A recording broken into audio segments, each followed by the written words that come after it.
perhaps even more up in Massachusetts and New Hampshire. Michelle joining us now with more on what's the latest on this pesky little storm system. Started off as a fluffy snow overnight, Patrick, but as we've transitioned to sleet and rain, it's becoming very heavy and wet this morning. Certainly waterlogged snowfall right now if you're out trying to shovel it. As we take a look at live Pinpoint Doppler 12 radar this morning, we're watching as that rain snow line slowly tries to make its way north, but still hanging on to some sleet and wintry mix. Even as far south as East Providence right now, parts of South County, East Greenwich, it's rain in the areas of green and that wintry mix in the areas of pink, and even seeing a wintry mix up parts of 295, sort of back and forth between sleet, freezing rain and snow so far this morning.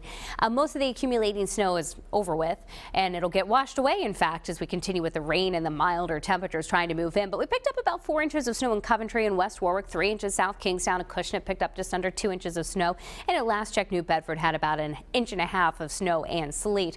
We're now up to the mid-30s, Little Compton and in Westerly, so plain rain there and road conditions improving. But as you travel further north where you're still seeing the sleet and that wintry mix, temperatures below freezing, you got to watch still for those slippery spots and difficult travel, especially on your secondary roads. 31 in Attleboro, 31 in Woonsocket. Storm timing through the rest of the day. We're looking at plain rain south of Providence by the end of this hour, by about 8 o'clock, mixing in our northern areas though until about 11 in the morning. Rain showers and drizzle in the afternoon. Dries out early evening for most of us, but ending possibly with a flurry or a snow shower. We're going to have to watch temperatures overnight tonight. They'll fall below freezing and we may see some black ice form.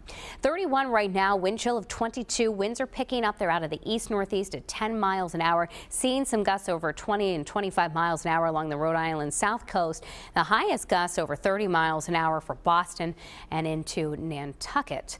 Futurecast for this morning, then it's rain gear and winter weather gear. 33 degrees with a winter coat, umbrella and boots. Mix changing to rain this morning, and you'll still need the umbrella or at least a hood on the jacket at times this afternoon. About 40 degrees with still that slushiness in spots. I think most again of the snow will be over and melted, washed away by the end of the day. Low pressure is going to work its way from New Jersey up across southeastern New England, just offshore, passing over the Cape and Nantucket.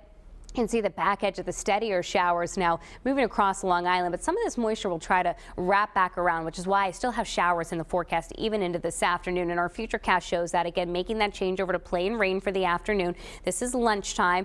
Later on in the day, rain and drizzle, 3:30 in the afternoon, and then it does try to dry out this evening. And again, temperatures overnight tonight will fall into the upper 20s. So it's a chilly but a dry start for the first day of spring. Temperatures around 42 degrees. We mark the arrival of spring with the vernal equinox, which is at 7:02, so we almost get a full day of spring on Wednesday.